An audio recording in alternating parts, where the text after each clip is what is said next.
fueling the next wave of innovation and growth. Our keynote speaker is Moshe Gavrilov, President and CEO, Xilinx Inc. This topic will include the role of India in leveraging new paradigms such as reverse innovation in developing innovative products that are at price points so low that they were previously considered inconceivable. Ladies and gentlemen, please welcome Mr. Gavrilov. Demonstration of redundancy. It's a pleasure to be here and truly a privilege. I'd like to thank the board of the ISA for giving me this opportunity. Also to thank my personal friend who isn't here, Viswa Mohan Yegnashkaran, who originally brought this to my attention. Unfortunately, he's back. His son just sold his startup to LinkedIn. And so you can see that the brains run in the family there. What I'd like to talk about is innovation and try and highlight why I believe that there's tremendous opportunity using FPGAs as a platform, and also to show how that ties into India. I know that today this is not where the bulk of the Indian success has been, but I think there's a change afoot, and as the mainstream semiconductor companies continue to invest and benefit in India, it's very likely that there will be an emergence of systems companies that develop products using today's semiconductor companies and products, and also using FPGAs to implement these new products. From our perspective, we see three general secular growths that are driving the industry overall. First and foremost, on a very, very broad range of applications, and I'll talk about a few of these, there's a insatiable bandwidth, which is crossing a broad set of applications and driving to a new set of requirements which generate opportunities. Second is the programmable imperative. This is more of an economic trend, whereas developing new state-of-the-art silicon is becoming more and more expensive, regardless of the R&D costs. Then there's more and more opportunities for niche applications to be best implemented in FPGAs. And the third, and obviously India is the poster child of this, is the broadening markets that are generating a whole host of new applications. So let's talk about the insatiable bandwidth. And there are a few examples which are very well known that relate to wired and wireless bandwidth requirements. And here are two examples. One is from Cisco, the second is from Ericsson. These show what have turned out to be incredibly understated expectations with regards to bandwidth growth. You can see that Cisco, it looked at the exabytes per month. They expected those to grow over 3x in 6 years. Ericsson gave a prediction that the mobile traffic will grow over 10x in 5 years. And we're all familiar with all of the trends that are driving more and more bandwidth as video is being shipped all over the net.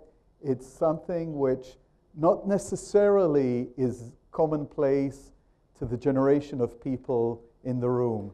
No offense. It's more our children that are driving this trend, and they're just communicating all the time, everywhere, and just sending things around on the network.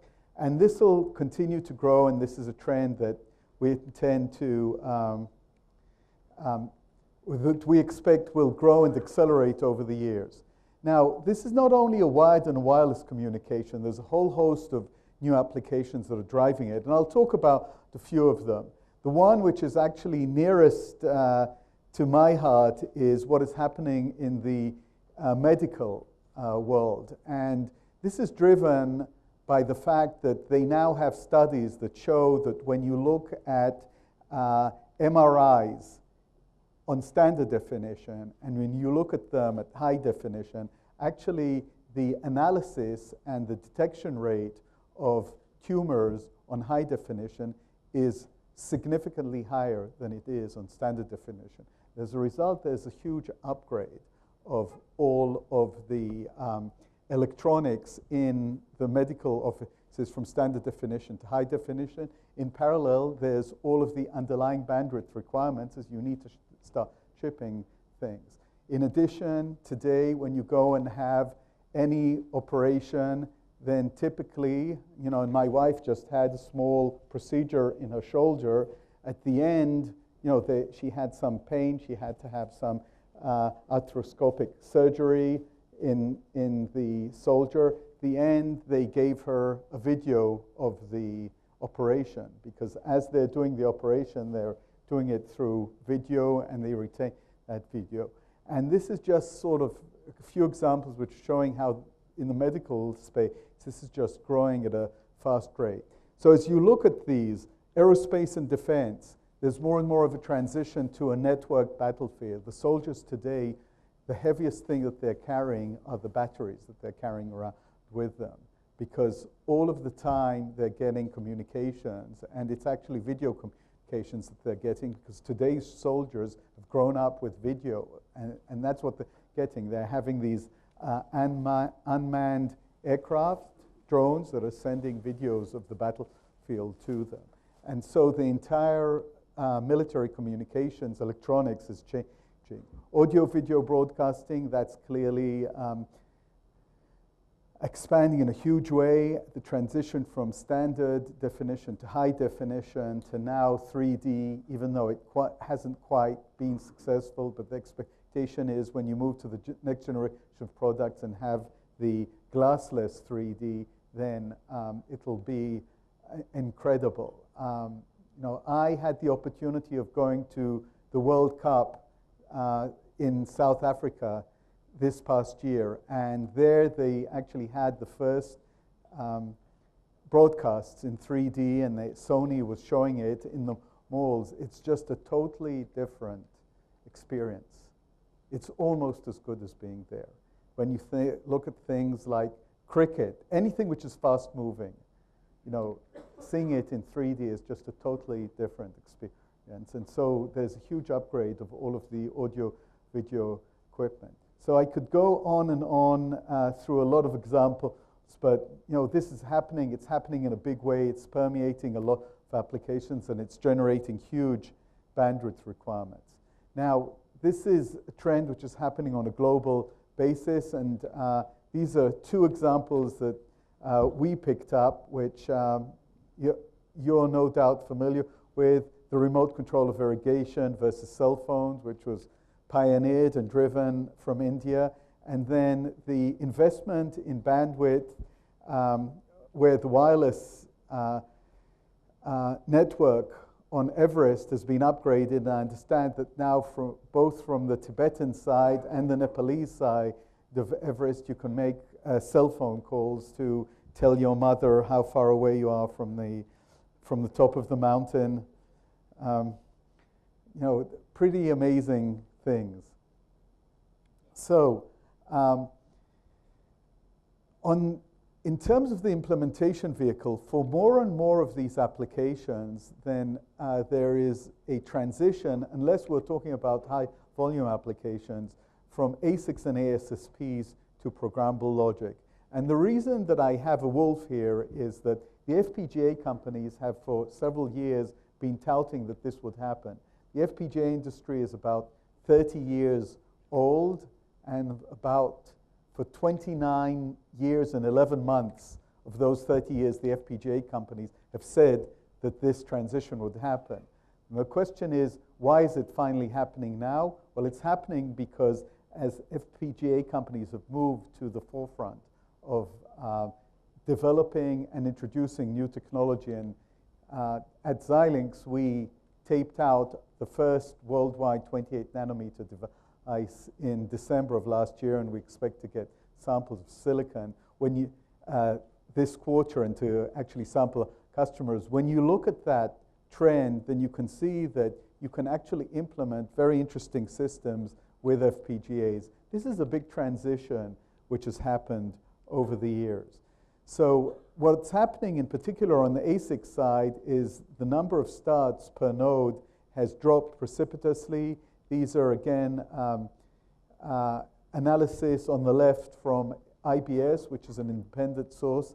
And then, just generally speaking, the overall number of starts is dropping.